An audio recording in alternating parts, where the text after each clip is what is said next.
Hello बच्चों, कैसे हो? बढ़िया। आप बढ़िया तो मैं भी बढ़िया। तो देखो बच्चों, आज हमें क्या पढ़ाई करनी है। आज है हमारे पास क्लास 10th का पहले चैप्टर का एनसीईआरटी का एक्सरसाइज, और बोर्ड एग्जाम के लिए जो इम्पोर्टेंट क्वेश्चन है उन्हें भी सबको डिस्कस करेंगे।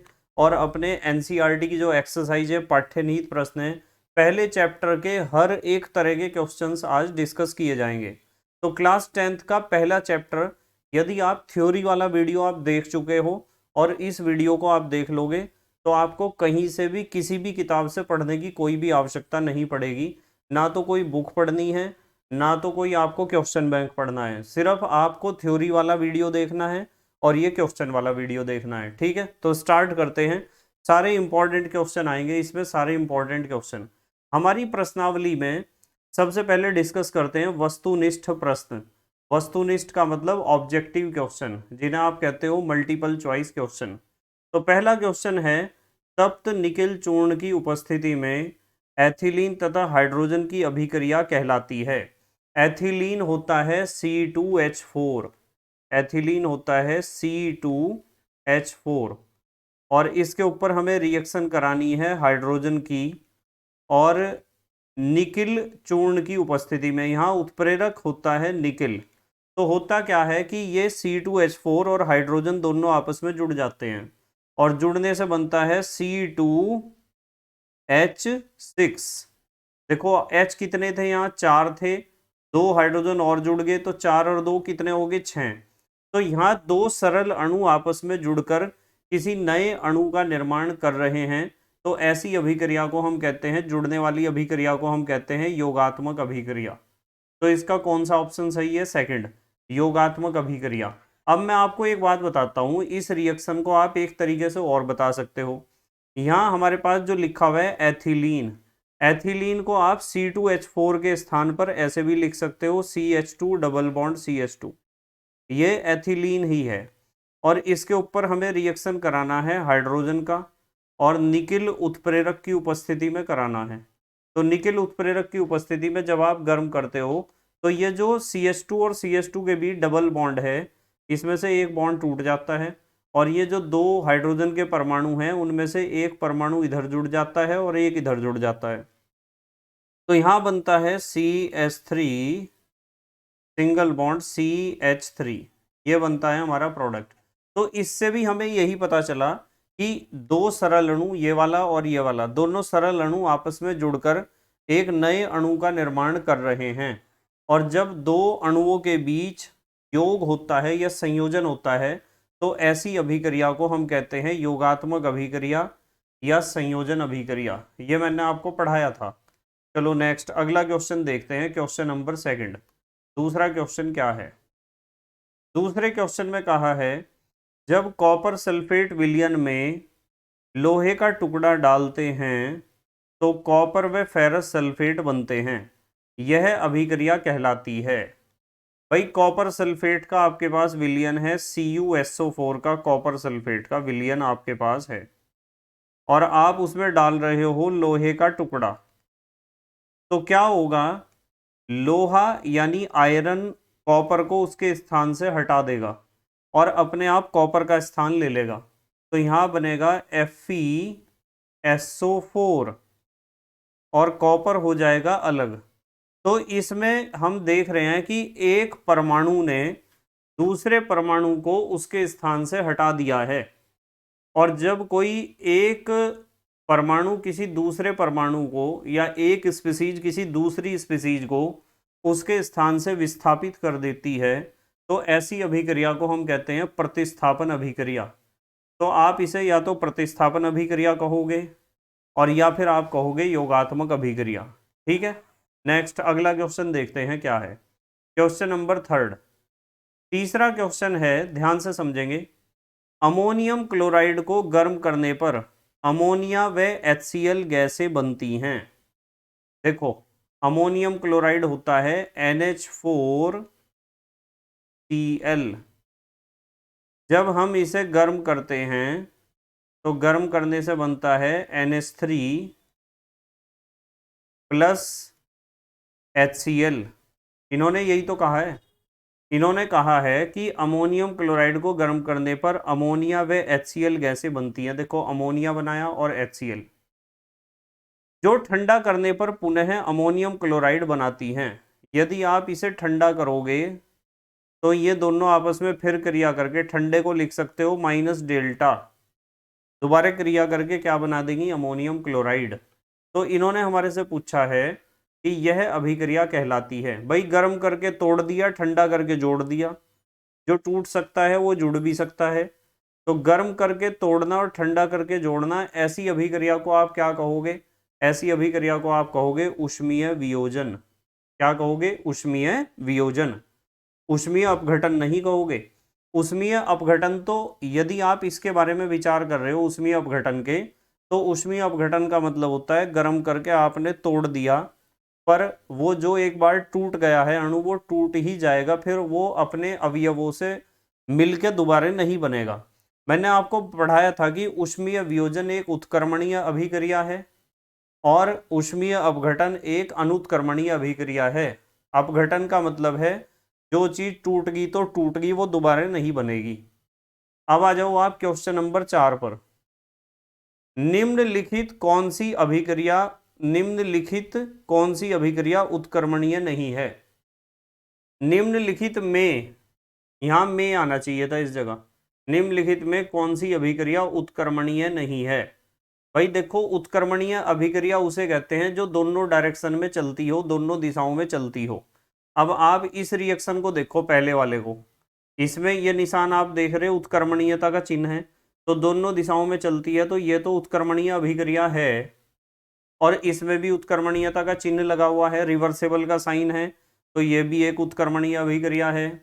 और तीसरे ऑप्शन में भी रिवर्सेबल का साइन लगा हुआ है, तो ये भी एक उत्क्रमणीय अभिक्रिया है, क्योंकि उत्क्रमणीयता का चिन्ह लगाया गया है। पर आप जब इस वाले ऑप्शन को देखते हो, चौथे ऑप्शन को, तो इसमें इस चिन्ह को देखो, क्या ये उत्क्रमणीयता का चिन्ह है? नहीं, ये उत्क्रमणीयता का चिन्ह नहीं है। तो इसका मतलब साफ है कि यही एक ऐसी अभिक्रिया है जो उत्क्रमणीय नहीं है, जिसे आप कह सकते हो अनुत्क्रमणीय अभिक्रिया। तो हमारा कौन सा ऑप्शन सही है? फोर्थ। ये एक अनुत्क्रमणीय अभिक्रिया है, ना कि उत्क्रमणीय अभिक्रिया। बस आपको चिन्ह देखने हैं, किसमें रिवर्सेबल का साइन है और किसमें नहीं है। अब आते हैं नेक्स्ट क्वेश्चन नंबर 5 पर आते हैं। निम्न में उभय अपघटन अभिक्रिया है। तो यहाँ एक शब्द आया है उभय अपघटन। उभय अपघटन किसे कहते हैं? जब दो अभिकारक अणुओं के आयनों की अदला बदली होती हो आपस में।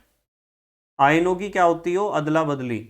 अब देखो यहाँ जो है, यहाँ तो ये तो उभय अपघटन हो नहीं सकता है, क्योंकि इसके आयनों की अदला बदली तो नहीं हो रही, ये तो दोनों आपस में जुड़ के PCl5 को बना रहे हैं। तो ये तो एक योगात्मक अभिक्रिया या संयोजन अभिक्रिया है। दूसरे में देखो, दूसरे में Zn plus H2SO4 is equal to ZnSO4 plus H2। Zinc ने हाइड्रोजन को उसके स्थान से हटा दिया है, जिंक ने हाइड्रोजन को उसके स्थान से हटा दिया है, तो ये एक प्रतिस्थापन या विस्थापन अभिक्रिया है, उभय अपघटन अभिक्रिया नहीं है। यहाँ देखो NH4Cl गर्म करने पर NH3 और HCl में टूट रहा है, तो ये एक ऊष्मीय अपघटन अभिक्रिया है। यदि यहाँ रिवर्सेबल का चिन्ह लगाते तो मैं इसे कहता ऊष्मीय वियोजन, पर यह ऊष्मीय अपघटन अभिक्रिया है, ये कोई उभय अपघटन अभिक्रिया नहीं है। उभय अपघटन अभिक्रिया उसे कहते हैं जिसमें आयनों की अदला बदली होती हो, एक्सचेंज ऑफ आयन होता हो दो अभिकारक अणुओं के बीच। अब आप इसे देखो फोर्थ को, फोर्थ ऑप्शन। फोर्थ में PaCl2 और Na2SO4, इसके Cl आयन यहां चले जाएंगे Na के पास। आयनों की अदला बदली हुई है देखो, मतलब इसके Cl आयन, बेरियम क्लोराइड के क्लोराइड आयन तो चले गए इधर, और सोडियम सल्फेट के सल्फेट आयन चले गए बेरियम के पास। तो यहाँ बेरियम सल्फेट बना और सोडियम क्लोराइड बना, तो इसमें आयनों की अदला बदली हुई है, इसलिए इसका कौन सा उत्तर सही है? ये उत्तर सही है, इसमें ही आयनों की अदला बदली हुई है, इसलिए इसे हम कहेंगे उभय अपघटन अभिक्रिया। बेरियम क्लोराइड सोडियम सल्फेट, देखो मैं समझा देता हूं आपको, देखो समझा देता हूं, बेरियम क्लोराइड और सोडियम सल्फेट है ना, बेरियम क्लोराइड और सोडियम सल्फेट। देखो बेरियम क्लोराइड जो होता है ना BaCl2, और सोडियम सल्फेट है Na2SO4, ये दोनों जब आपस में क्रिया करते हैं तो इसके ऊपर तो आता है 2 इकाई धनावेश Ba के ऊपर, और ये दो हैं Cl नेगेटिव, दो हैं Na पॉजिटिव, और इसके ऊपर आता है 2 इकाई ऋणावेश। तो इसके ऋणायन तो चले जाते हैं इसके धनायन के पास, और इसके ऋणायन चले जाते हैं इसके धनायन के पास। तो Ba डबल पॉजिटिव के पास कौन आया, SO4 डबल नेगेटिव, तो ये तो बन गया BaSO4 बेरियम सल्फेट, तो ये बन गया, प्लस दो Na हैं, इनके पास 2 Cl आ जाएंगे, साथ में बन जाएगा 2NaCl। तो आयनों की अदला बदली हुई है ना। अब इस रिएक्शन को हम ऐसे समझा देते हैं, देखो BaCl2, समझाने के तो बहुत सारे तरीके हैं, अभी तो चैप्टर जो है ये हमारा इंट्रोडक्शन ही है केमिस्ट्री का, इसमें तो अभिक्रियाओं का थोड़ा सा इंट्रोडक्शन हम पढ़ रहे हैं। होगा क्या, यहाँ से दोनों Cl निकल जाएंगे और यहाँ से दोनों Na, ऐसे भी आप समझा सकते हो इसे कि BaSO4 तो बॉक्स के बाहर बचा, और 2 Na 2 Cl हैं, दोनों ने मिलकर 2 NaCl बना लिए। ठीक है, ऐसे भी समझ सकते हैं हम इसे। आ जाओ चलो नेक्स्ट, तो इसका उत्तर कौन सा हुआ, पांचवे का उत्तर हुआ फोर्थ, इनमें से कौन सी उभय अपघटन अभिक्रिया है। उभय अपघटन उसे कहते हैं जिसमें अभिकारक अणुओं के बीच आयनों का एक्सचेंज होता हो। अब आते हैं क्वेश्चन नंबर 6 पर। निम्न में से कौन सी उभय अपघटन अभिक्रिया नहीं है। उभय अपघटन अभिक्रिया कौन सी नहीं है, देखो इस रिएक्शन को देखो ध्यान से, NH4Cl 2 अणुओं में टूट रहा है, तो ये तो वियोजन अभिक्रिया है, टूटने वाली अभिक्रिया, डिसोसिएशन रिएक्शन। वियोजन क्या, अपघटन कहो आप इसे, ये अपघटन है, इसे कौन कह देगा, उभय अपघटन। उभय माने दो तो नहीं टूटते, उभय कहते हैं दोनों का टूटना, दो अभिकारक अणु हैं और दोनों टूटते हों। उभय माने क्या होता है, बोथ, उभय का मतलब होता है बोथ, बोथ माने दोनों, अपघटन माने टूटना, दो अभिकारक अणु टूटते हों और उनके बीच आयनों की अदला बदली हो जाती हो, तो उसे आप उभय अपघटन कहोगे। ये इसका उत्तर पहला ही है। दूसरा देखो, CH3COO negative plus H positive ऐसे टूटेगा, Na पॉजिटिव और OH नेगेटिव में टूटेगा, तो होगा क्या कि इसका जो ऋणायन है वो तो चला जाएगा इसके धनायन के पास, यानी एक तो बनेगा CH3COO Na, देखो ये CH3COO Na नहीं बन रहा क्या, और H पॉजिटिव के साथ कौन जुड़ेगा, OH नेगेटिव, देखो H2O नहीं बन रहा क्या, बन रहा ना H2O। तो इसमें तो दोनों अभिकारक अणु आयनों में टूटे हैं और उनके बीच आयनों की अदला बदली हुई है, तो ये तो एक उभय अपघटन अभिक्रिया है, पहली नहीं है। इसमें भी ऐसे ही होगा, Ag पॉजिटिव और NO3 नेगेटिव, Na पॉजिटिव और Cl नेगेटिव, यहाँ क्या होगा कि इस NO3 नेगेटिव के साथ Na पॉजिटिव जुड़ जाएगा, तो एक और Ag के साथ Cl जुड़ जाएगा, इसमें भी दोनों अभिकारक अणु आयनों में टूटे हैं और आयनों की अदला बदली हुई है, तो ये भी एक उभय अपघटन अभिक्रिया है। और ऐसा ही इसमें होगा, देखो इसके दोनों Cl और इसके दोनों Na, अभी कराई थी ये रिएक्शन मैंने आपको, BaSO4 तो एक बनेगा और 2 Na थे, 2 Cl थे, 2 अणु बनेंगे NaCl के।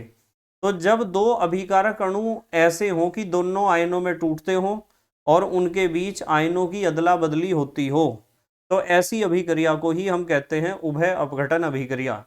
जबकि इस वाले पहले वाले ऑप्शन में ऐसा नहीं हुआ है, इसमें तो अभिकारक अणु ही एक है, NH4Cl अमोनियम क्लोराइड, तो कहाँ दो अभिकारक अणु तो नहीं है इसमें, और ना ही दोनों आयनों में टूटे, उनके बीच आयनों की अदला बदली नहीं हुई।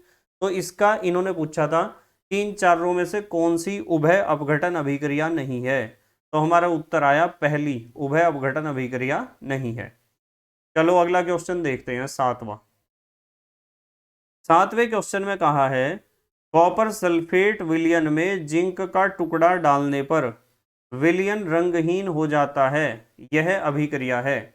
देखो मैं बताता हूं, कॉपर सल्फेट में हमें जिंक का टुकड़ा डालना है, ये कॉपर सल्फेट है CuSO4, कॉपर सल्फेट CuSO4, इसमें जब आप जिंक का टुकड़ा डाल लोगे तो जिंक कहाँ अटैक करेगा, जिंक अटैक करेगा कॉपर के ऊपर और कॉपर को उसके स्थान से हटा देगा, तो यहाँ बन जाएगा जिंक सल्फेट, क्या बनेगा, जिंक सल्फेट बनेगा, और कॉपर हो जाएगा बेघर, तो कॉपर सल्फेट बदल जाता है जिंक सल्फेट में, क्योंकि जिंक उसे कॉपर को उसके स्थान से हटा देता है। और जब कोई एक स्पीसीज दूसरी स्पीसीज को उसके स्थान से हटा देती है, तो ऐसी अभिक्रिया को आप क्या कहते हो? क्या कहते हो ऐसी अभिक्रिया को? आप ऐसी अभिक्रिया को कहते हो प्रतिस्थापन अभिक्रिया। क्या कहते हो? प्रतिस्थापन अभिक्रिया। तो इन्होंने हमारे से पूछा था 7वें क्वेश्चन पे ध्यान दो। इन्होंने पूछा था कॉपर सल्फेट विलयन में जिंक का टुकड़ा डालने पर विलयन रंगहीन हो जाता है, यह अभिक्रिया है। हटाने वाली अभिक्रिया है। हटाने वाली अभिक्रिया अपघटन नहीं हो सकती, अपघटन होती है टूटने वाली अभिक्रिया, इस तरीके से टूटना कि जो दोबारा ना बन सके जुड़ के। और वियोजन नहीं हो सकता, वियोजन का मतलब इस तरीके से टूटना कि वे जो बने टूटने के बाद में आपस में जुड़ के फिर दोबारा पहला अणु बना देते हो, वियोजन भी नहीं है। ये प्रतिस्थापन है, ये है सही उत्तर, क्योंकि जिंक ने कॉपर को प्रतिस्थापित कर दिया। योगात्मक अभिक्रिया या संयोजन अभिक्रिया भी यह नहीं है। संयोजन अभिक्रिया कहते हैं जुड़ने वाली अभिक्रिया को। ठीक है, चलो 8वां क्वेश्चन देखते हैं। 8वें क्वेश्चन में इन्होंने कहा है निम्न में से ऊष्माशोषी अभिक्रिया है। ऊष्माशोषी अभिक्रिया उसे कहते हैं जिसमें आप किसी अभिकारक अणु को ऊष्मा दोगे और ऊष्मा ग्रहण करके वो टूट जाएगा दो या दो से अधिक पदार्थों में, जो ऊष्मा अवशोषित करता है। अब आप देख लो ऑप्शन नंबर फर्स्ट को। PCl5 को गर्म करोगे तभी वो PCl3 और Cl2 में टूटेगा। तो यही एक ऊष्माशोषी अभिक्रिया है, क्योंकि PCl5 को ऊष्मा देनी पड़ेगी तोड़ने के लिए। ये कोई ऊष्माशोषी अभिक्रिया नहीं है, और तीसरी भी नहीं है, और चौथी भी नहीं है। ठीक है, ऊष्माशोषी अभिक्रिया केवल पहली है। तो इस तरह के तो बहुविकल्पीय क्वेश्चन आते हैं एग्जाम में। ये वही क्वेश्चन है जो अब तक बोर्ड एग्जाम में आए हुए हैं, ज्यादातर पूछे जाते हैं। अब आते हैं हम अति लघु उत्तरीय प्रश्न पर। अति लघु उत्तरीय प्रश्न में पहला है निम्नलिखित रासायनिक समीकरणों को संतुलित कीजिए। यह क्वेश्चन बहुत इंपॉर्टेंट है बेटे, बहुत इंपॉर्टेंट। मैं यहाँ लिख देता हूँ, इंपॉर्टेंट क्वेश्चन है। नोट्स आपको मिल जाएंगे सारे टेलीग्राम पे जो हमारा चैनल है। ठीक है, बहुत इंपॉर्टेंट क्वेश्चन है। देखते हैं पहला क्या है। BaCl2 plus H2SO4 is equal to BaSO4 plus HCl। अब मैंने आपको सिखाया था कि सबसे पहले ऐसा परमाणु देख लो जिसकी संख्या सबसे ज्यादा हो। यहाँ देखो क्लोरीन 2 है, बेरियम 1 है, हाइड्रोजन 2 है, सल्फर 1 है, ऑक्सीजन 4 है, और इधर भी ऑक्सीजन 4 है। मुझे लग रहा है ऑक्सीजन ही सबसे ज्यादा है संख्या में। ऑक्सीजन देखो दोनों तरफ बराबर है क्या? इधर भी ऑक्सीजन 4 है और इधर भी 4। ऑक्सीजन तो संतुलित है, ऑक्सीजन संतुलित है। फिर अब शुरू से देखना शुरू करो। ठीक है, बेरियम देखो कितने हैं, बेरियम 1 है, यहाँ भी 1 है, संतुलित है। क्लोरीन देख लो, क्लोरीन कितने हैं? 2। 2 ही तो हैं इधर क्लोरीन लेफ्ट साइड में। राइट साइड में देखो क्लोरीन 1 है, 1 है तो यहाँ 2 लिख दो। अब बताओ क्लोरीन 2 हो गए ना। Barium 1, barium 1, chlorine 2, chlorine 2, chlorine यहाँ भी 2 क्लोरीन। हाइड्रोजन कितने हैं? 2। हाइड्रोजन देखो देखो 2 हाइड्रोजन, 2 हाइड्रोजन, 2 हाइड्रोजन। सल्फर 1 है, यहाँ भी 1 है। ऑक्सीजन 4 हैं, यहाँ भी 4 हैं। लो होगी संतुलित, होगी संतुलित ये। अब देखते हैं सेकंड को। बीच बीच में जहां आपको लगता है कि मुझे पोज करके लिख लेना चाहिए, वहां वीडियो को पोज करके लिख लिया करो। सेकंड देखो, NaOH plus H2SO4 is equal to Na2SO4 plus H2O। इसमें आपको देखना है सबसे ज्यादा मुझे ऑक्सीजन नजर आ रहे हैं। एक तो ऑक्सीजन ये है और 4 ये है, 5 ऑक्सीजन, और यहाँ भी 4 और 1 5 ऑक्सीजन, तो यहाँ भी पूरे हो रहे। जब ऑक्सीजन पूरे हो रहे तो फिर अब आप देख लो सोडियम को। देखो सोडियम कितने हैं, यहाँ कितने सोडियम हैं? 1, और राइट साइड में 2 हैं, तो आप यहाँ 2 लिख दो। अब बताओ सोडियम कितने हो गए? 2, यहाँ भी 2 सोडियम है। अब आपको देखना है, अब बारी बारी से चेक करो ऑक्सीजन कितने हैं? 2 तो ऑक्सीजन ये हैं और 4 ये हैं। 2 और 4, 4 है ना यहाँ, इधर ये 4 ऑक्सीजन है और 2 ये रहे। 4 और 2 कितने हो गए? 6 ऑक्सीजन।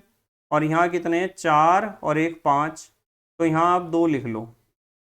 अब बताओ ऑक्सीजन कितने हो गए? सोडियम 2, 2 सोडियम, 2 ऑक्सीजन ये रहे और 4 ऑक्सीजन ये रहे, 6 ऑक्सीजन।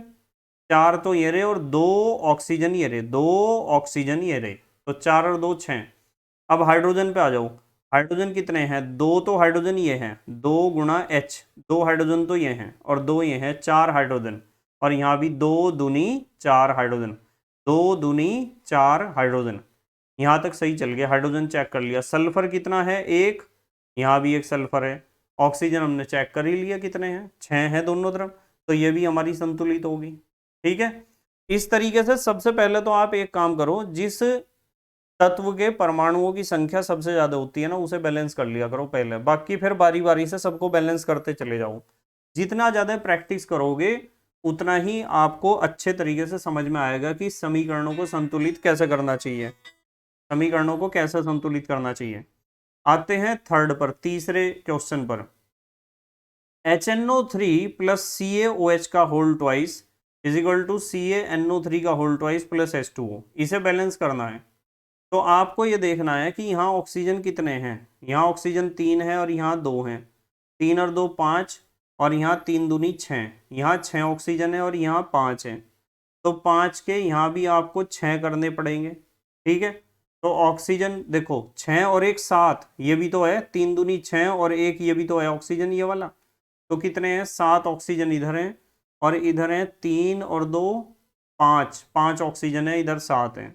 ठीक है, इधर 5 ऑक्सीजन और इधर 7, तो हमें इधर ऑक्सीजन बढ़ाने पड़ेंगे, हमें इधर 7 करने हैं, तो यहाँ करूँगा तो 6 हो जाएंगे और 2 8 हो जाएंगे, तो ऑक्सीजन को तो अभी रहने ही दो आप, क्योंकि ऑक्सीजन बैलेंस करने में 3 और 2 5 ऑक्सीजन हो रहे, इधर 3 दूनी 6 और 1 7 ऑक्सीजन हो रहे।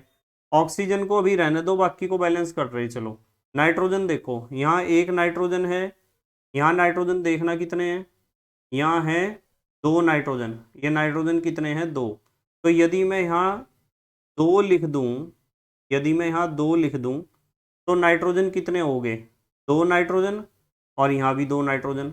नाइट्रोजन के बाद पहले क्या है, हाइड्रोजन चेक करो कितने हैं, 2 हाइड्रोजन और यहाँ भी 2 हाइड्रोजन। अब नाइट्रोजन और हाइड्रोजन चेक कर लिया हमने, अब ऑक्सीजन चेक करो, 2 तिया 6 और 2 6 और 2 8, इधर देखो कितने हैं, 3 दूनी 6 और यहाँ 2 लिख दो, 6 और 2 8, 8 हो गए। अब किसे चेक करूं मैं, ऑक्सीजन बराबर हो गए, 2 तिया 6 और 2 8, और ये हो गए 3 दूनी 6 और 2 8। अब कैल्शियम पे आ जाओ, 1 कैल्शियम, यहाँ भी 1 कैल्शियम। ऑक्सीजन चेक कर लिए थे, 2 तिया 6 और 2 8 ऑक्सीजन तो चेक कर लिए थे हमने। हाइड्रोजन चेक कर लो एक बार, 2 हाइड्रोजन तो ये हैं और 2 हाइड्रोजन ये हैं, 4 हाइड्रोजन, तो यहाँ भी 2 दूनी 4 हाइड्रोजन। अब समीकरण पूरी संतुलित है, ये वाली पूरी संतुलित है। तो आप जब बारी बारी से हिट एंड ट्रायल मेथड कहते हैं इसे, हिट एंड ट्रायल मेथड, आप पहले सबसे पहले उसी तत्व को पकड़ा करो जिसके परमाणुओं की संख्या सबसे ज्यादा है। जैसे हमने ऑक्सीजन को पकड़ा था, पर ऑक्सीजन को बैलेंस करने का कोई जुगाड़ हमें मिल नहीं रहा था, इसलिए हमने फिर पकड़ लिया नाइट्रोजन को। नाइट्रोजन हमने देखे कि इधर नाइट्रोजन कितने थे, 2, तो हमने यहाँ भी 2 लिख दिया, और नाइट्रोजन का 2 लिखते ही, नाइट्रोजन बैलेंस करते ही हमें फिर हाइड्रोजन चेक करा, फिर ऑक्सीजन, फिर सबके रास्ते खुलते चले गए अपने आप। अब आ जाओ आप इस पे, फोर्थ पे। हाइड्रोजन और क्लोरीन दो दो ही है, किसी एक को भी बैलेंस कर लो पहले। इधर कितने हाइड्रोजन है, 2, इधर कितने हैं, दूसरी तरफ 1, तो यहाँ 2 लिख दो आप, 2 लिख दो, तो हाइड्रोजन इधर भी 2 हो गए, इधर भी 2, बैलेंस। क्लोरीन कितने हैं, 2, इधर भी 2 ही क्लोरीन है, बैलेंस हो गया पूरा बैलेंस। अब आ जाओ आप नंबर 5 पर। कैल्शियम हाइड्रोक्साइड का क्रिया कार्बन डाइऑक्साइड से करा, कैल्शियम कार्बोनेट और H2O।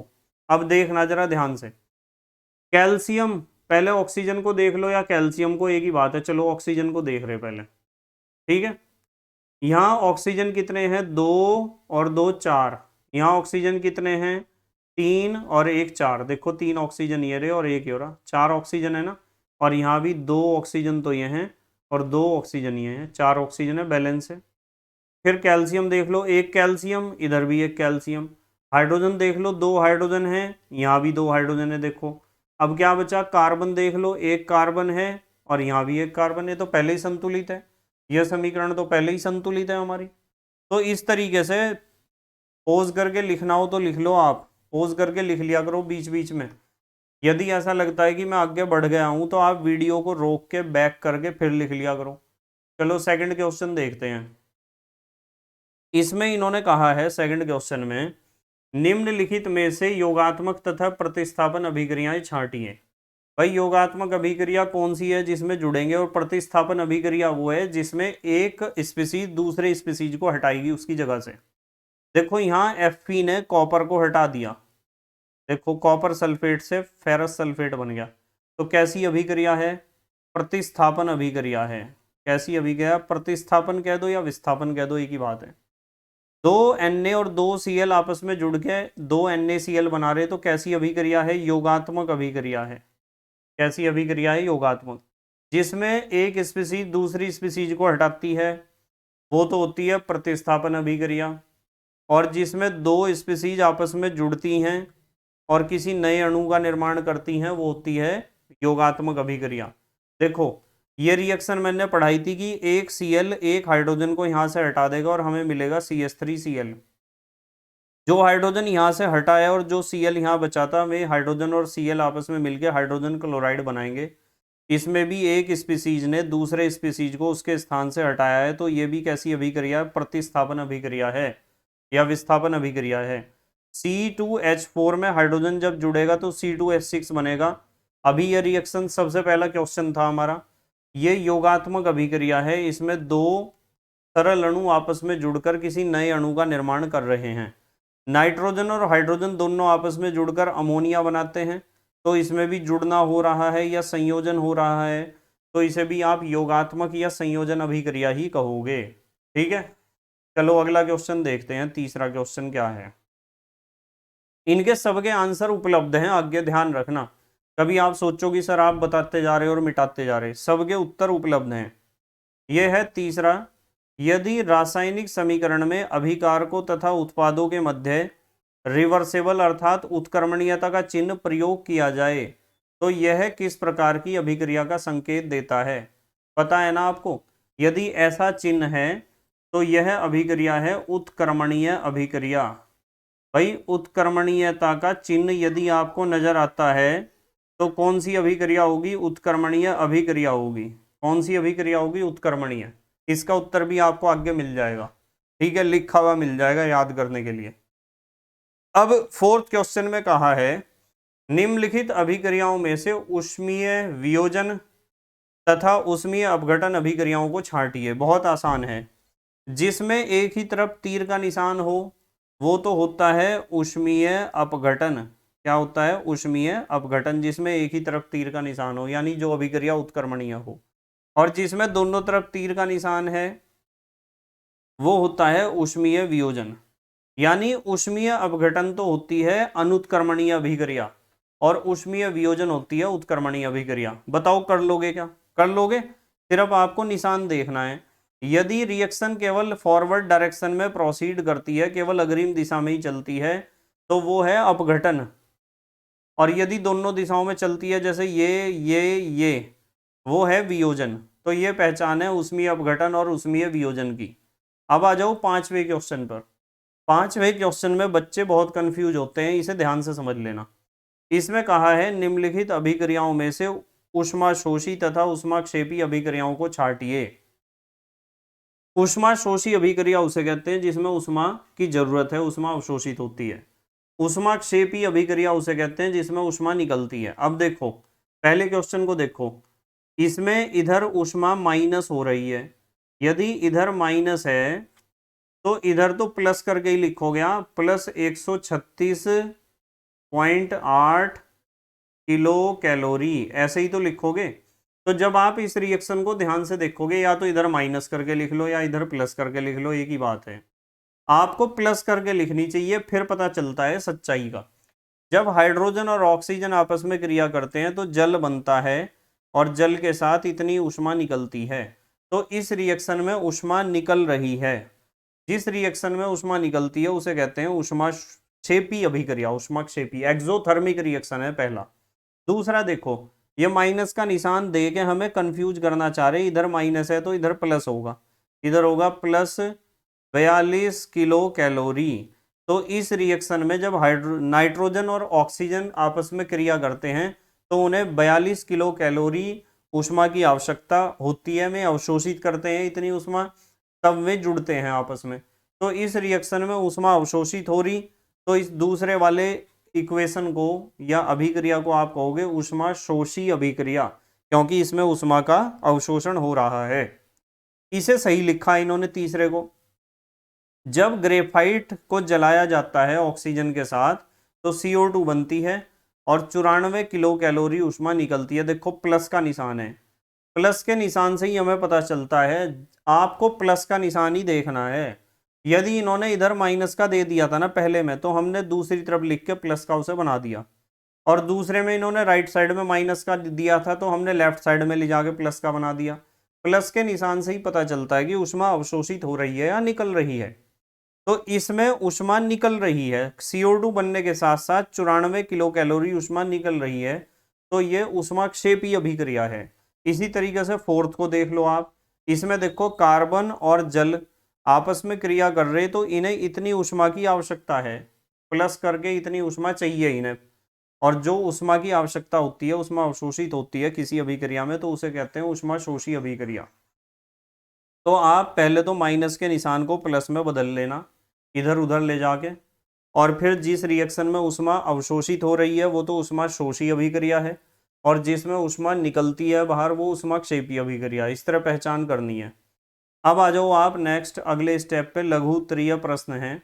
ये सारे क्वेश्चन मैंने आपको करा रखे हैं पिछले वीडियो में। रासायनिक अभिक्रियाओं से आप क्या समझते हैं, एक उदाहरण भी दीजिए। पता है रासायनिक अभिक्रिया। योगात्मक अभिक्रिया से आप क्या समझते हैं, एक उदाहरण भी दीजिए। ये भी करा रखा है योगात्मक अभिक्रिया या संयोजन अभिक्रिया भी कहते हैं इसे। प्रतिस्थापन अभिक्रियाओं से आप क्या समझते हैं, एक उदाहरण भी दीजिए। प्रतिस्थापन अभिक्रिया भी बता रखी है, जब एक स्पीसीज दूसरी स्पीसीज को उसके स्थान से हटा देती है।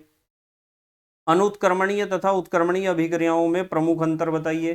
भाई अनुत्क्रमणीय अभिक्रिया केवल एक दिशा में चलती है, अग्रिम दिशा में, और उत्क्रमणीय अभिक्रिया अग्रिम तथा पश्च दोनों दिशाओं में एक साथ चलती है समान परिस्थितियों में तथा कभी भी पूरी नहीं होती है, जबकि अनुत्क्रमणीय अभिक्रिया केवल अग्रिम दिशा में चलती है और पूरी हो जाती है।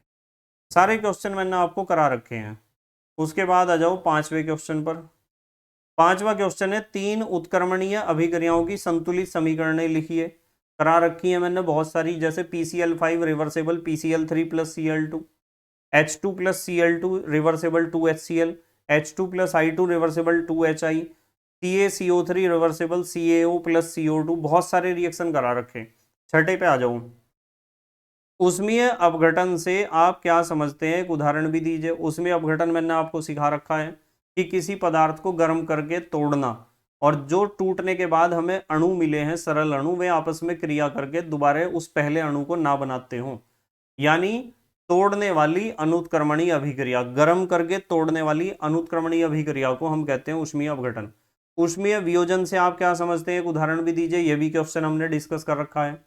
आठवां, उष्मीय अपघटन तथा उष्मीय वियोजन अभिक्रियाओं में एक प्रमुख समानता तथा एक प्रमुख अंतर बताइए। भाई चाहे उष्मीय अपघटन हो चाहे उष्मीय वियोजन है, इसमें एक अणु दो सरल अणुओं में टूटता है, ये तो है समानता। और अंतर यह है कि उष्मीय अपघटन एक अनुत्क्रमणीय अभिक्रिया है, यानी जो टूट गया तो टूट गया बस, अब दोबारा नहीं बनने का। और उष्मीय वियोजन है एक उत्क्रमणीय अभिक्रिया, जो टूट गया वो दोबारा भी बन सकता है। जैसे हम एक उदाहरण अभी डिस्कस कर रहे थे कि अमोनियम क्लोराइड को गर्म करा तो वो अमोनिया और क्लोरीन में टूट गया, और ठंडा करा तो अमोनिया और क्लोरीन आपस में क्रिया करके फिर दोबारा से अमोनियम क्लोराइड को बना देते हैं, ऊष्मीय वियोजन। नौवां क्वेश्चन है, ऊष्मा शोषी तथा ऊष्माक्षेपी अभिक्रियाओं के एक एक उदाहरण। भाई ऊष्मा शोषी अभिक्रिया आपको बताइए क्या है, जिसमें ऊष्मा अवशोषित होगी, और ऊष्माक्षेपी जिसमें ऊष्मा उत्सर्जित होगी। 10वां क्वेश्चन करा रखे हैं, ये भी आपको सारे क्वेश्चन करा रखे। क्या होता है जब सोडियम क्लोराइड विलयन में सिल्वर नाइट्रेट विलयन मिलाया जाता है, केवल रासायनिक समीकरण दीजिए। यह भी करा रखा। सोडियम क्लोराइड है NaCl, सोडियम क्लोराइड में क्या मिलाना है, सिल्वर नाइट्रेट AgNO3। ये सारे रासायनिक नाम मैंने आपको पहले भी बताया था इससे पहले वीडियो में, और आज भी बता रहा हूँ। यदि आपको ये रासायनिक नाम नहीं आते हैं तो यूट्यूब पर सर्च कर लेना, अकार्बनिक यौगिकों का नामकरण बाय KMD सहारनपुर, बस उस वीडियो को ध्यान से देख लेना। तो क्या होगा देखो, इस रिएक्शन में NaNO3 तो एक बनेगा, NaNO3, और साथ में बनेगा AgCl। बताओ ये रिएक्शन कराई थी या नहीं कराई थी, और आपको उत्तर में आगे लिखी हुई भी मिलेगी। उसके बाद आते हैं 11वें क्वेश्चन पे। 11वां क्वेश्चन है ऑक्सीजन की वृद्धि अथवा ह्रास के आधार पर उपचयन और अपचयन को उदाहरण देकर व्याख्या कीजिए। जब ऑक्सीजन कहीं जुड़ती है तो होता है उपचयन यानी ऑक्सीकरण, और ऑक्सीजन निकल के भागती है तो होता है अपचयन यानी रिडक्शन। तो ऑक्सीडेशन और रिडक्शन दोनों एक्सप्लेन कर रखे हैं विद एग्जांपल। ठीक है, अब इसी तरीके से आप लॉन्ग क्वेश्चन देख सकते हो, ये सारे क्वेश्चन लॉन्ग में भी करा रखे हैं। रासायनिक अभिक्रिया किसे कहते हैं? रासायनिक अभिक्रियाएं क्यों होती हैं बता रखा है मैंने आपको, ऊर्जा घटाने के लिए, स्थायित्व बढ़ाने के लिए। विभिन्न प्रकार की रासायनिक अभिक्रियाओं का उल्लेख कीजिए तथा इनमें से किन्हीं दो का संक्षिप्त वर्णन कीजिए। सारी चीज करा रखी। संतुलित रासायनिक समीकरण क्या है? रासायनिक समीकरण को संतुलित करना क्यों आवश्यक है, यह भी करा रखा। ऊष्मीय वियोजन तथा ऊष्मीय अपघटन अभिक्रियाओं से आप क्या समझते हैं? प्रत्येक को उदाहरण सहित स्पष्ट कीजिए तथा इनमें प्रमुख समानता तथा प्रमुख अंतर भी बताइए। यह भी बता रखा है आपको बहुत अच्छे तरीके से। रासायनिक अभिक्रियाओं में ऊष्मा परिवर्तन का कारण बताइए कि ऊष्मा परिवर्तन क्यों होता है, ऊष्मा क्यों निकलती है और क्यों उत्सर्जित होती है, मतलब कहीं तो निकल रही कहीं अवशोषित हो रही। इसका कारण मैं आपको थोड़ा सा बताता हूं। यहाँ देखो, जब कोई बॉन्ड टूटता है ना, जैसे मान लो मेरे पास एक परमाणु A है और एक परमाणु B है, ठीक है, इन दोनों के बीच बॉन्ड है। रासायनिक अभिक्रियाओं में पुराने बॉन्ड तो टूटते हैं और नए बॉन्ड बनते हैं।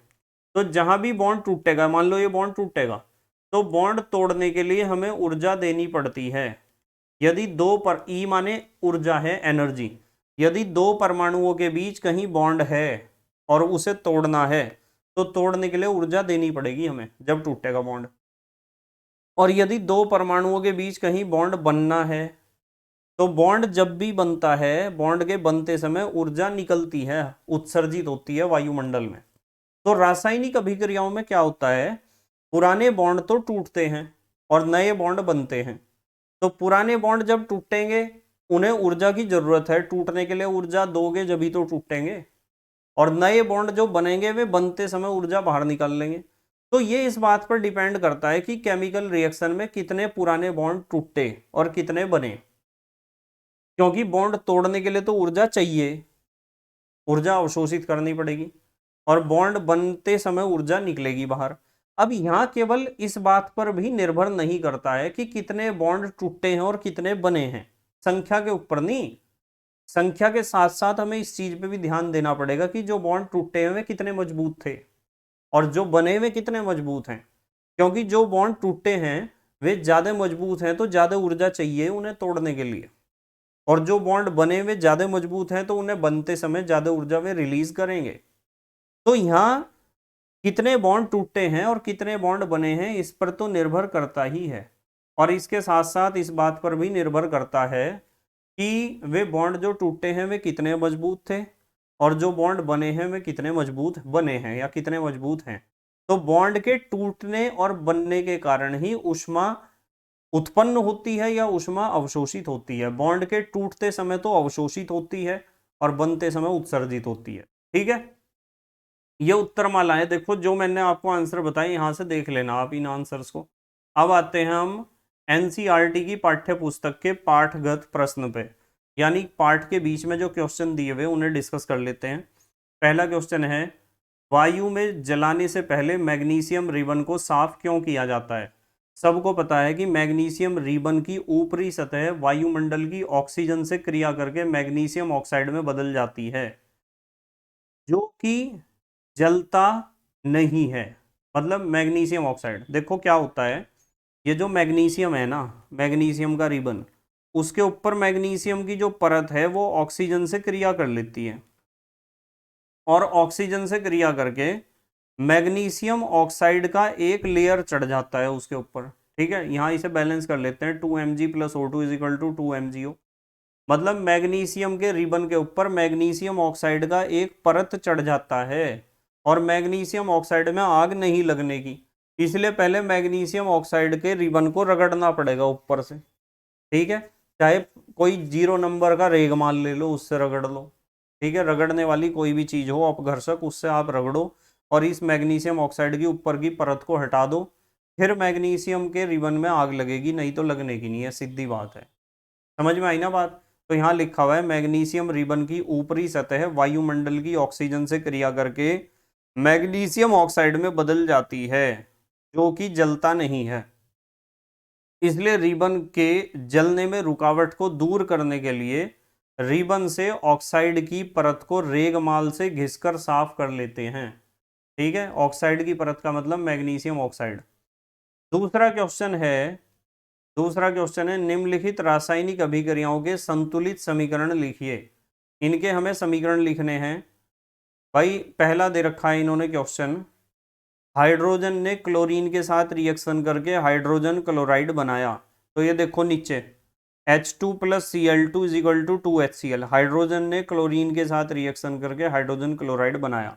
बैलेंस करना आना चाहिए। पहले तो आपको ढांचा समीकरण या कंकाल समीकरण या स्केलेटन इक्वेशन लिखनी आनी चाहिए। यहाँ हाइड्रोजन लिख दिया, यहाँ क्लोरीन और यहाँ HCl, फिर ये 2 तो बाद में लिखा बैलेंस करते समय ये 2। ठीक है, नेक्स्ट अगला क्वेश्चन देखो, सेकंड पार्ट इसका। सेकंड पार्ट में कह रहे कि बेरियम क्लोराइड एल्यूमिनियम सल्फेट से रिएक्शन करता है। हम यहाँ लिख लेंगे बेरियम क्लोराइड, यहाँ लिख लेंगे एल्यूमिनियम सल्फेट Al2SO4 का होल थ्राइस। ये सारे सूत्र आपको याद हो जाएंगे जब उस वीडियो को देख लोगे आप जो मैंने बताई। बेरियम सल्फेट बनेगा और एल्यूमिनियम क्लोराइड, यहाँ बेरियम सल्फेट लिखेंगे, यहाँ एल्यूमिनियम क्लोराइड। फिर इसे संतुलित करने के लिए यहाँ 3 यहाँ 2 लिखा है संतुलित करने के लिए। ठीक है, नेक्स्ट थर्ड पार्ट देखो इसका क्या है। थर्ड पार्ट में कहा सोडियम ने जल से रिएक्शन करी तो सोडियम हाइड्रोक्साइड और हाइड्रोजन बना। तो सोडियम ने जल से रिएक्शन करी, NaOH बना और हाइड्रोजन। ये रिएक्शन मैंने आपको थ्योरी में भी पढ़ाई थी और बैलेंस करनी सिखाई थी। ठीक है, तो ये हुआ हमारा क्वेश्चन नंबर सेकंड। और सेकंड के बाद आते हैं क्वेश्चन नंबर थर्ड पर। तीसरा क्वेश्चन, निम्नलिखित अभिक्रियाओं के लिए उनकी अवस्था के संकेतों के साथ संतुलित रासायनिक समीकरण लिखिए। ठीक है, इन्होंने दे रखा है वाक्य और हमें बनाना है समीकरण। जल में बेरियम क्लोराइड तथा सोडियम सल्फेट के विलयन अभिक्रिया करके सोडियम क्लोराइड का विलयन तथा अघुलनशील बेरियम सल्फेट का अवक्षेप बनाते हैं। मतलब यहाँ देखो उत्तर में बेरियम क्लोराइड का रिएक्शन सोडियम सल्फेट के साथ करना है। बताओ ये रिएक्शन तीसरी चौथी बार नहीं आ रहा क्या? देखो यहां से तो दोनों Cl निकलेंगे और यहां से दोनों Na। बस इस तरीके से रिएक्शन करनी सीख लो। बाहर क्या है बॉक्स के, Ba है और SO4 है, ये बन गया BaSO4 बेरियम सल्फेट। बॉक्स के अंदर 2 Na है 2 Cl है, ये बन गया 2 NaCl। अब यहाँ बच्चे सोचते हैं कि सर 2 Na 2 Cl, आप इसे NaCl क्यों लिख रहे? आप ClNa नहीं लिख सकते क्या इसे? ClNa लिख देते आप, पर आप इसे बार बार क्या लिख रहे? NaCl। इसलिए लिख रहे क्योंकि पहले धन आयन लिखना चाहिए और बाद में लिखना चाहिए ऋणायन। ये Cl ऋणायन पहले नहीं लिखा जाएगा, नियम है पहले धनायन लिखना है और बाद में लिखना है ऋणायन। ठीक है, चलो अगला देखो सेकंड पार्ट। सोडियम हाइड्रोक्साइड का विलयन जल में हाइड्रोक्लोरिक अम्ल के विलयन जल में अभिक्रिया करके सोडियम क्लोराइड का विलयन बनाता है। सोडियम हाइड्रोक्साइड कहते हैं NaOH को, और हाइड्रोक्लोरिक अम्ल होता है HCl। ये दोनों जब आपस में रिएक्शन करेंगे तो इसमें से तो निकलेगा OH और इसमें से निकलेगा H, ऐसे। तो बाहर वाला हिस्सा देखो, बॉक्स के बाहर क्या बचा? NaCl, ये बन गया NaCl। और H और OH आपस में मिलके बनाते हैं H2O। ये बात 9th में भी आपने पढ़ी होगी। ठीक है, चलो अगला क्वेश्चन देखते हैं क्या है अगला क्वेश्चन। अब आते हैं क्वेश्चन नंबर 4 पर। क्वेश्चन नंबर 4, किसी पदार्थ X के विलयन का उपयोग सफेदी करने के लिए होता है। सफेदी तो चुनने से होती है, कैल्शियम ऑक्साइड से। पदार्थ X का नाम तथा इसका सूत्र लिखिए। देखो उत्तर में देखो, पदार्थ X जिसका उपयोग प्राय सफेदी करने के लिए होता है नाम चूना है। इसका रासायनिक सूत्र है CaO, कैल्शियम ऑक्साइड। बिना बुझा चूना लिख सकते हो आप। ऊपर पहले पार्ट में लिखे गए पदार्थ X की जल के साथ अभिक्रिया लिखिए। तो आप इसकी कैल्शियम ऑक्साइड की जल के साथ, कि ये तो कैल्शियम ऑक्साइड है, ये है जल, इसके साथ रिएक्शन लिखनी है, करा रखी है रिएक्शन। देखो ऐसे लिख लेना आप, ये तो है कैल्शियम ऑक्साइड, और जल को आप लिख सकते हो ऐसे, H2O को ऐसे लिख लिया करो HOH।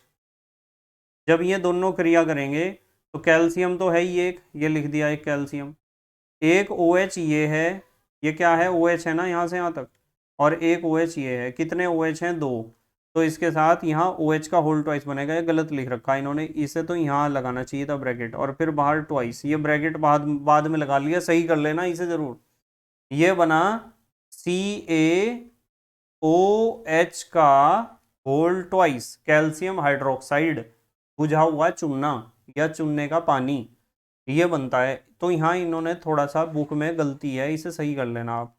क्या गलती बताई मैंने आपको, ये जो ब्रैकेट इन्होंने यहाँ लगा रखा है ना, यहाँ की वजह यहाँ लगाना है ब्रैकेट होल ट्वाइस, 2 बाहर आएगा ब्रैकेट के, सही कर लेना इसे जरूर, कभी ऐसे ही लिखा रहना दो नोट्स में अपने। चलो अगले क्वेश्चन पे आते हैं, 5वें क्वेश्चन पर। 5वें क्वेश्चन में कहा है जल के विद्युत अपघटन में एक परख नली में एकत्रित गैस की मात्रा दूसरी से 2 गुनी क्यों है, उस गैस का नाम बताइए। भाई जल का विद्युत अपघटन करना, ये देखो 2H2O, इलेक्ट्रिक करंट विद्युत धारा प्रवाहित करोगे 2H2 + O2, समझा रखी है ये समीकरण मैंने थ्योरी में। तो यूं कह रहे कि इसकी मात्रा इससे दुगनी है, हाइड्रोजन की मात्रा ही तो ऑक्सीजन से दुगनी है। जब अम्लीकृत जल में, अम्लीकृत का मतलब जिसमें थोड़ा बहुत H पॉजिटिव आयन हो, विद्युत प्रवाहित की जाती है तो जल का विद्युत अपघटन होता है ऐसे, 2H2O = 2H2 + O2। इस समीकरण से स्पष्ट है कि ऑक्सीजन की मात्रा से हाइड्रोजन की मात्रा दुगनी है, ऑक्सीजन से दुगनी है। देखो ऑक्सीजन के आगे तो 1 लिखा हुआ, कुछ नहीं है तो 1 है, पर हाइड्रोजन के आगे 2 है, 2 मोल बने हाइड्रोजन के ऑक्सीजन का एक, समीकरण से ही पता चल रहा। यही कारण है कि एक परख नली में एकत्रित गैस की मात्रा दूसरी से दुगनी है। 2 गुनी मात्रा में एकत्रित गैस का नाम हाइड्रोजन है। कौन सी गैस दुगनी है, हाइड्रोजन। किससे दुगनी है, ऑक्सीजन से। छठा क्वेश्चन देखो चलो, जब लोहे की कील को कॉपर सल्फेट के विलयन में डुबाया जाता है तो विलयन का रंग क्यों बदल जाता है।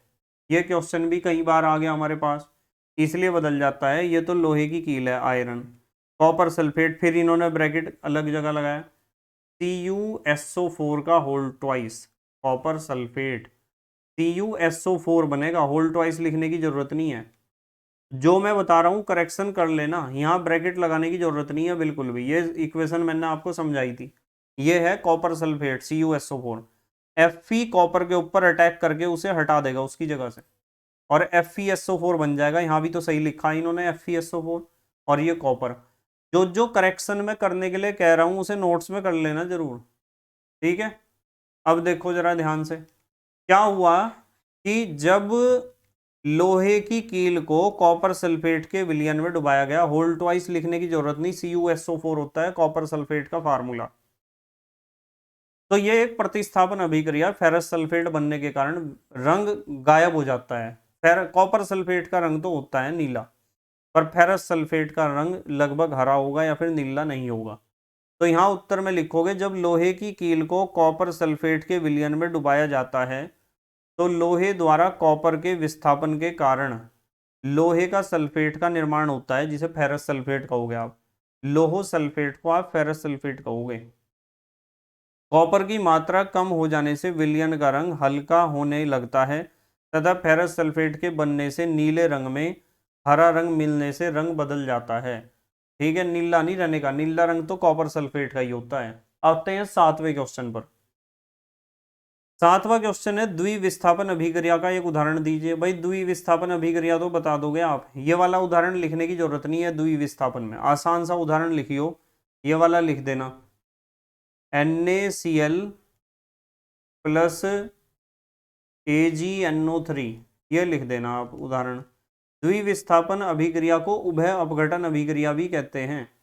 जब दो अभिकारक अणु आयनों में टूटते हो और उनके आयनों के बीच अदला बदली होती हो, उसे कहते हैं द्विविस्थापन या उभय अपघटन अभिक्रिया। यह वाला उदाहरण कई बार आ गया, इसे लिख देना, आप पोज करके लिख लेना इसे, ठीक है। अगला क्वेश्चन देखते हैं क्या है, 8वां क्वेश्चन। निम्नलिखित अभिक्रियाओं में उपचयित तथा अपचयित पदार्थों को पहचानिए। भाई जिसमें ऑक्सीजन जुड़ रही होगी वो तो उपचयित हो रहा, यानी ऑक्सीकृत हो रहा। उपचयन कह दो या ऑक्सीकरण कह दो, एक ही बात है। और जिसमें से ऑक्सीजन निकल के भाग रही उसका हो रहा अपचयन। ठीक है, अब देखो सोडियम में ऑक्सीजन जुड़ रही है तो सोडियम ऑक्साइड बन रहा है, तो इसका मतलब सोडियम का हो रहा है ऑक्सीकरण। ऑक्सीकरण को ही हम कहते हैं उपचयन। यहाँ कॉपर ऑक्साइड में से देखो ऑक्सीजन गायब, यहाँ कॉपर रह गया अकेला। कौन रह गया? कॉपर। ऑक्सीजन छीन ली गई इसकी। तो जिसके अंदर जिसमें ऑक्सीजन जुड़ गई उसका तो हो गया उपचयन। सोडियम में ऑक्सीजन जुड़ी है पहले पार्ट में, तो सोडियम का तो उपचयन हुआ या ऑक्सीकरण कह दो।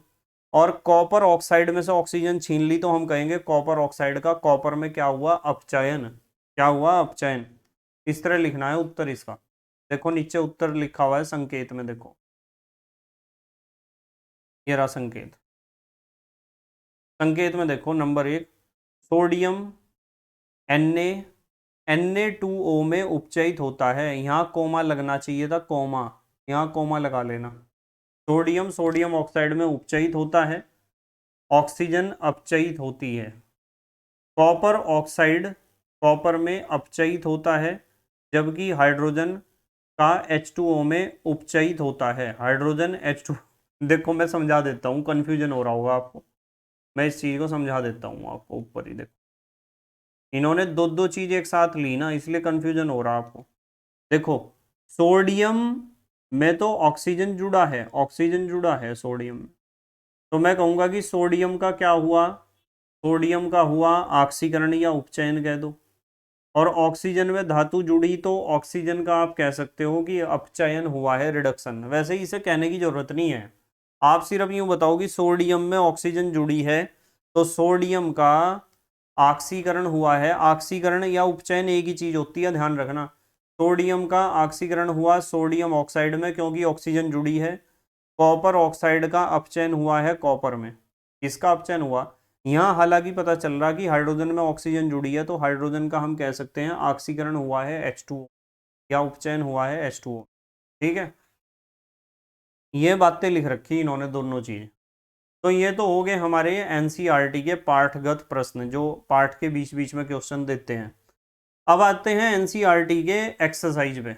यहाँ लिखा हुआ है, आप देख रहे होंगे, एनसीईआरटी की पाठ्य पुस्तक के अभ्यास प्रश्न। अब एक्सरसाइज के क्वेश्चंस पर आते हैं, कौन कौन से क्वेश्चन एक्सरसाइज में एनसीईआरटी की। नीचे दी गई अभिक्रिया के संबंध में कौन सा कथन असत्य है? ये रिएक्शन है लेड ऑक्साइड कार्बन से क्रिया करके लेड में बदल जाती है और CO2 में। कौन सा कथन असत्य? सही बात कौन सी नहीं है? सबसे पहली बात, सीसा अपचयित हो रहा है। सीसा कहते हैं लेड को। सीसा अपचयित हो रहा है।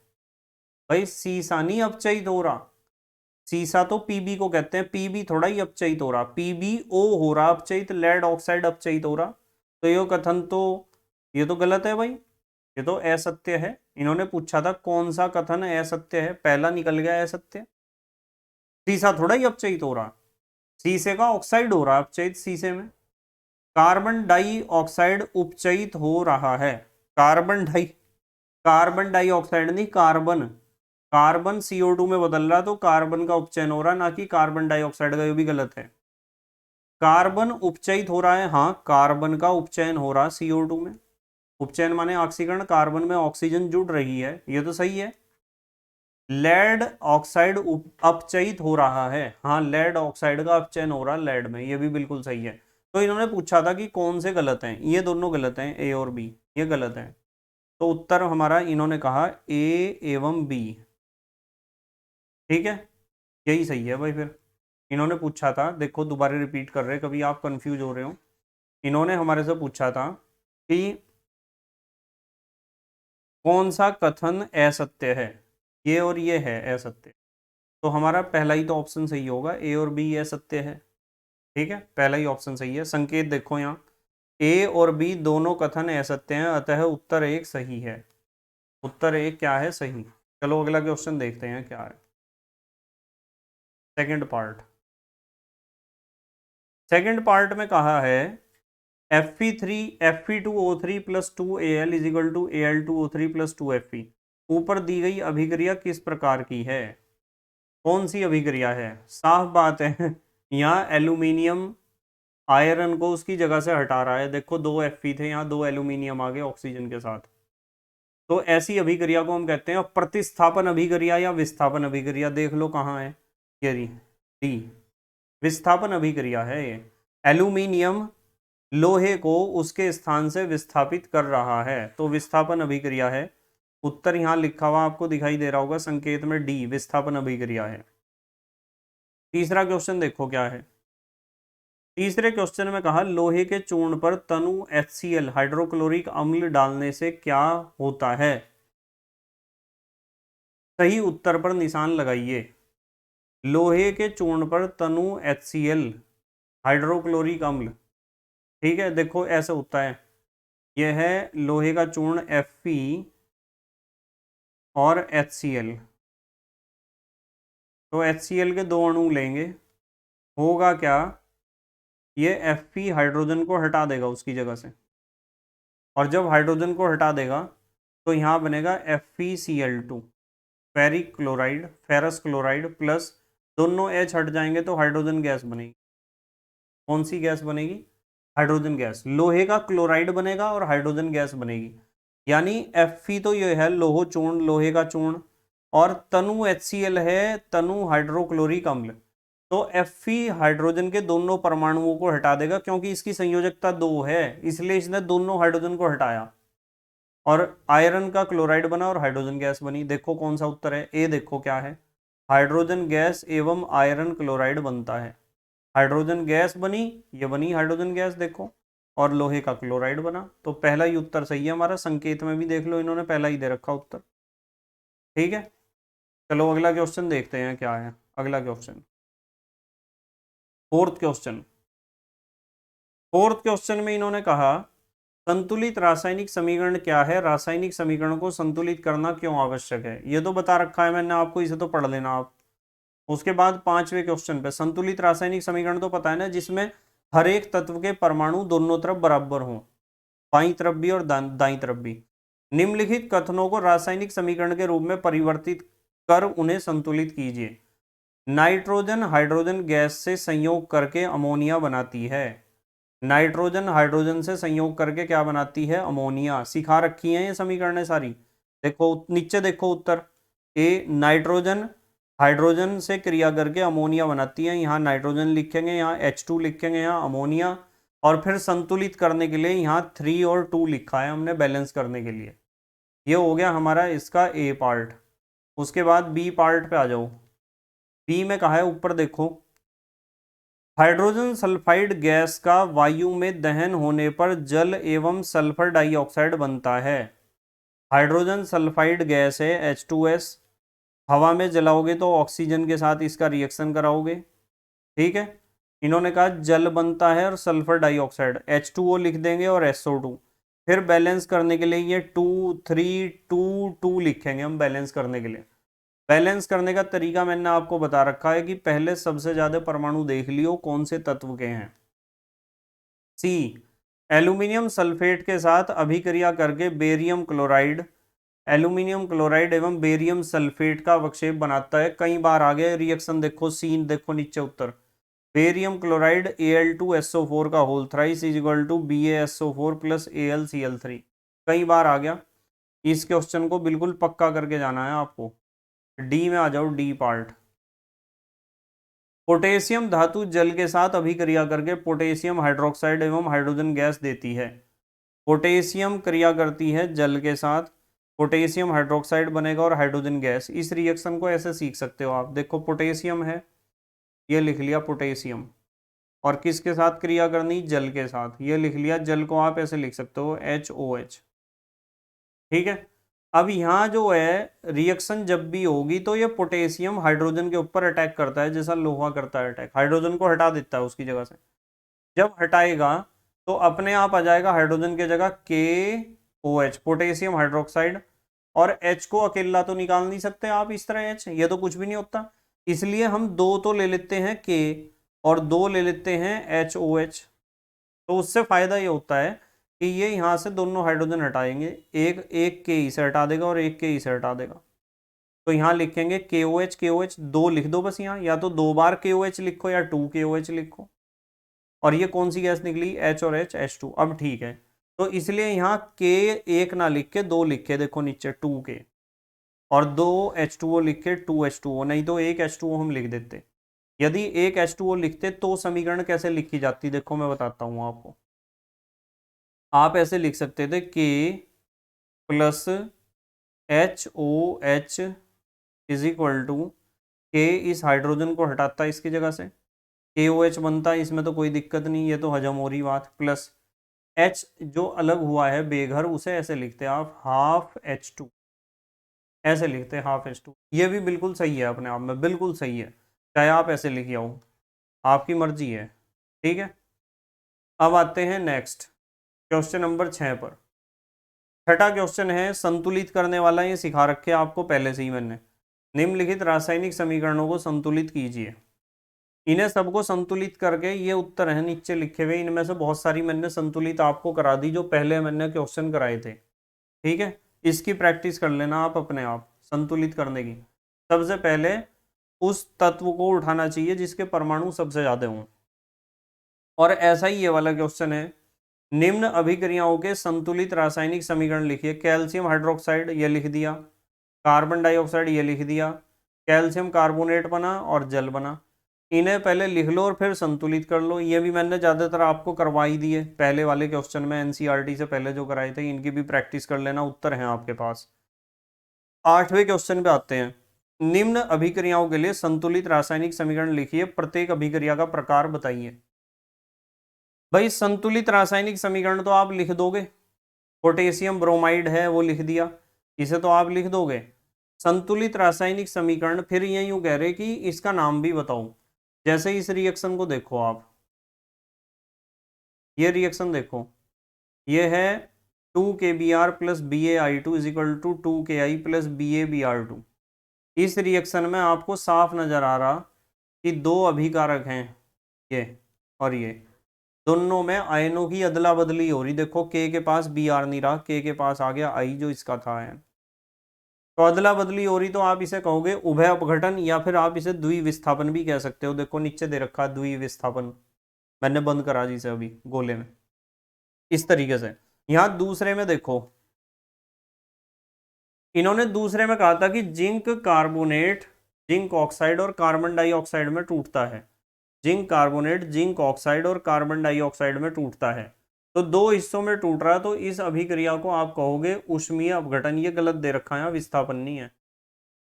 सुन लो ध्यान से सुनो, मैं दोबारा बता रहा आपको कि ये जो दूसरा उत्तर दे रखा है इन्होंने, दूसरा उत्तर इन्होंने दे रखा है विस्थापन, ये गलत है। इस रिएक्शन को ध्यान से देखो जरा, इसमें विस्थापन थोड़ा ही हो रहा, इसमें तो जिंक कार्बोनेट एक अणु दो सरल अणुओं में टूट रहा, और ऐसे टूट रहा कि दोबारा ये जुड़ के पहले वाले अणु का निर्माण नहीं कर रहे। तो इस अभिक्रिया को विस्थापन नहीं कहते बेटे, इसे कहते हैं ऊष्मीय अपघटन। तो यहाँ विस्थापन की जगह आपको ऊष्मीय अपघटन लिखना है। वीडियो को पॉज करके लिख लो आप, ऊष्मीय अपघटन है ये, इसका बी वाला जो है ना, ये ऊष्मीय अपघटन है, गर्म करके तोड़ना, ठीक है, लिख लोगे। जो चीज करेक्शन कराता हूं ना उसे कर लिया करो, करेक्शन को जरूर। ये मिस्टेक हो जाती है लिखते समय, ऐसे प्रिंटिंग मिस्टेक होती है, हम हाथ से नोट्स बनाते हैं उसमें भी कहीं ना कहीं गलती हो जाती है जल्दबाजी में। फिर है देखो, हाइड्रोजन और क्लोरीन आपस में जुड़ के HCl बना रहे, जुड़ने वाली अभिक्रिया तो संयोजन अभिक्रिया है, सही है। और इसमें देखो डी में क्या हो रहा, डी में ये मैग्नीशियम अटैक कर रहा हाइड्रोजन के ऊपर, और हाइड्रोजन को दोनों को हटा दिया, ये हाइड्रोजन गैस निकली, इसे कहते हैं विस्थापन अभिक्रिया। ये सही लिख रखा, विस्थापन या प्रतिस्थापन कह सकते हो आप इसे, ठीक है। तो इसमें गलती कौन से में है, बी में है, सही कर लेना।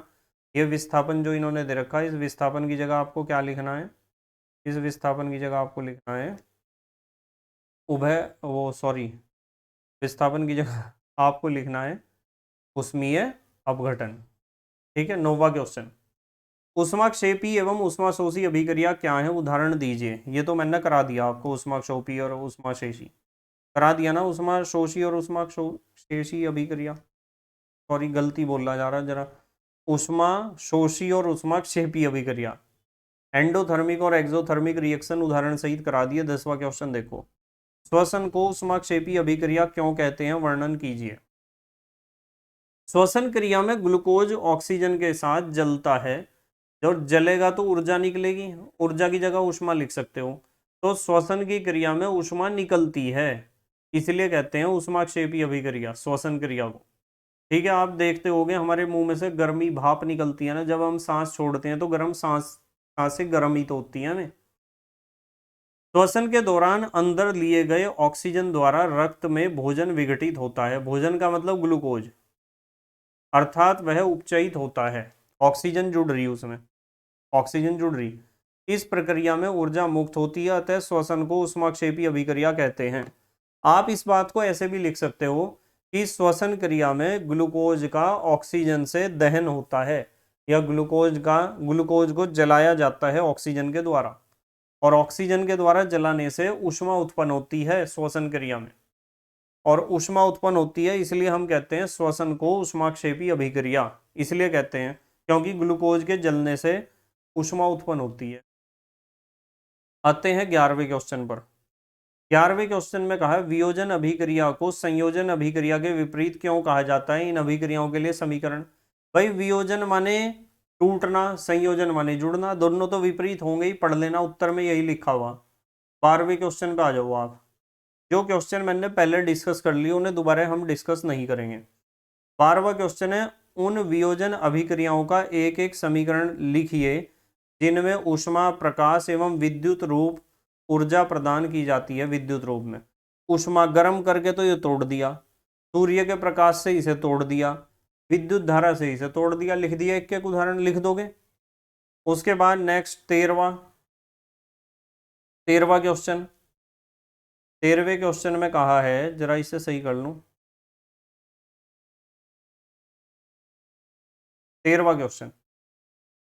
13वें क्वेश्चन में कहा है विस्थापन एवं द्विविस्थापन अभिक्रिया में क्या अंतर है, उदाहरण बताओ। भाई विस्थापन अभिक्रिया तो वो है जिसमें एक स्पीशीज दूसरे को हटा देगी उसकी जगह से, वो तो हुआ विस्थापन या प्रतिस्थापन।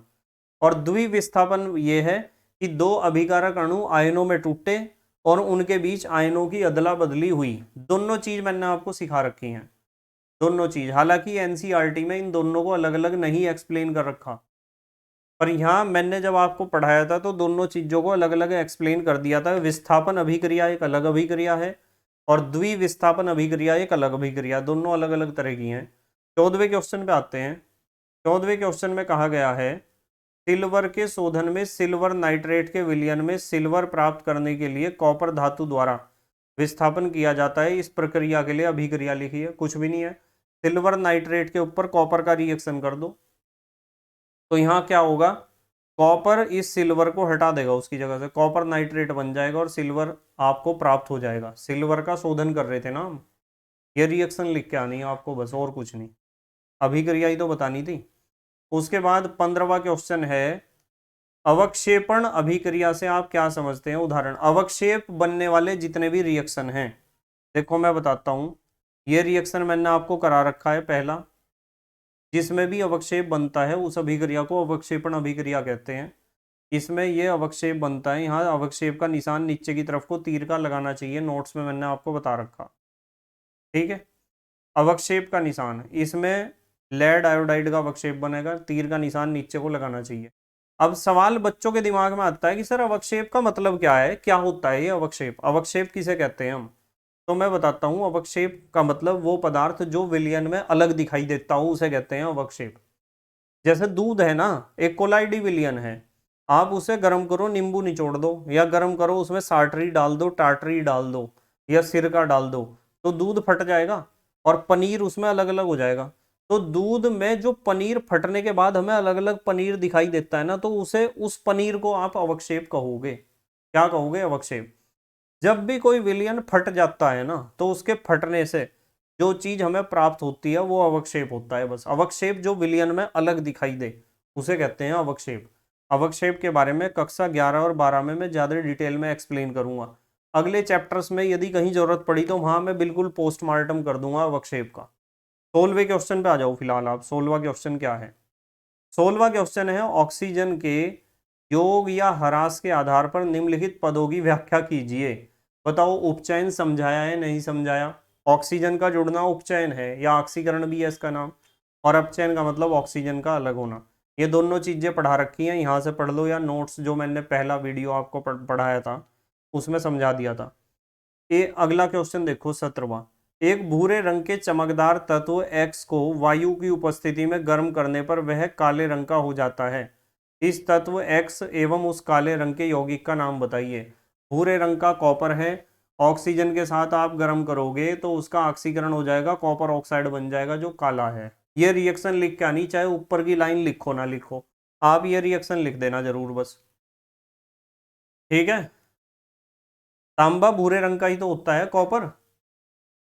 18वां क्वेश्चन है लोहे की वस्तुओं को हम पेंट क्यों करते हैं? सबको पता है वस्तुओं के ऊपर प्राइमर पेंट इसलिए लगाते हैं जिससे वो नमी के हवा के संपर्क में ना आए और उसके ऊपर जंग ना लगे। तो जंग लगने से बचाने के लिए ही लोहे की वस्तुओं पर हम पेंट करते हैं, ठीक है। अगला क्वेश्चन देखो चलो, क्वेश्चन नंबर 19। क्वेश्चन नंबर 19, तेल एवं वसायुक्त खाद्य पदार्थों को नाइट्रोजन से प्रभावित क्यों किया जाता है? चिप्स का उदाहरण दिया था मैंने आपको कि चिप्स के पैकेटों में ऑक्सीजन क्यों निकाल ली, जिससे तेल या वसा का ऑक्सीडेशन ना हो, उसका विकृत गंधीकरण ना हो और उसमें से गंदी स्मेल ना आए। तो ऑक्सीजन तो हमेशा निकाल लेते हैं, इसलिए निकाल लेते हैं जिससे तेल या वसा का ऑक्सीडेशन ना हो, उपचयन ना हो, ऑक्सीकरण ना हो, और वो उसकी बदबू, उसमें से बदबू ना आए और उसका स्वाद ना खराब हो, अर्थात विकृत गंधीकरण ना हो। और उन पैकेटों में नाइट्रोजन भर देते हैं हम। बच्चे कहते हैं कि अंकल जी इतना बड़ा पैकेट, मतलब इसमें चिप्स तो थोड़े से ही हैं पर हवा से पूरा भर रखा, कंपनी हमारा बेवकूफ बना रही, पागल बना रही कंपनी हमारा। बेटे कंपनी पागल नहीं बना रही, कंपनी अपने खाद्य पदार्थ को लंबे समय तक चलने के लिए मजबूर कर रही कि यदि दुकान पे वो 3 4 5 6 महीने भी रखा रहेगा तो चिप्स खराब नहीं होगा। और आप उसी चिप्स के पैकेट को खरीद दो, खोल लो और एक ट्रे में रख दो या प्लेट में खुला रख दो, और 5 दिन बाद चेक कर लेना कैसी स्मेल आई उसमें से, और स्वाद भी बदल जाएगा। तो ऑक्सीजन से बचाने के लिए उसमें क्या भरा? नाइट्रोजन भरी जाती है। यही बात लिखी हुई है, विकृत गंधीकरण से बचाने के लिए, पढ़ लेना इसे। अब आ जाओ आप क्वेश्चन नंबर 20 पर। 20वां क्वेश्चन, निम्न पदों का वर्णन कीजिए तथा प्रत्येक का उदाहरण भी दीजिए। संक्षारण बताओ पढ़ा रखा है नहीं? संक्षारण तो पढ़ा रखा, विकृत गंधिता या विकृत गंधीकरण दोनों चीज पढ़ा रखी है आपको, इसे पढ़ लेना, यहाँ से नोट्स में से पढ़ लेना, ठीक है बेटे।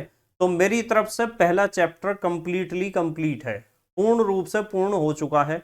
आपको किसी भी किताब को पढ़ने की कोई जरूरत नहीं है, किसी भी मॉडल पेपर को पढ़ने की कोई जरूरत नहीं है, किसी भी क्वेश्चन बैंक को पढ़ने की कोई जरूरत नहीं है, कहीं से कुछ ना पढ़ो, किताब बिल्कुल ना पढ़ो। यदि आप मेरे से पढ़ रहे तो किताब को पढ़ने की जरूरत नहीं है बिल्कुल भी। जितना काम मैं करा रहा सिर्फ उतना ही करो, और साइंस में 100 में से 100 नंबर लेके आओ बस, ठीक है। बस मेहनत और ईमानदारी से पढ़ाई करते रहो और अपने हैंड रिटन नोट्स बनाते रहो। और हम अगला चैप्टर स्टार्ट करेंगे अगले वीडियो में, एक ही वीडियो में पूरी थ्योरी पूरा कंप्लीट कर देंगे एक ही वीडियो में, ठीक है। तो thank you very much for watching this video. Okay, bye.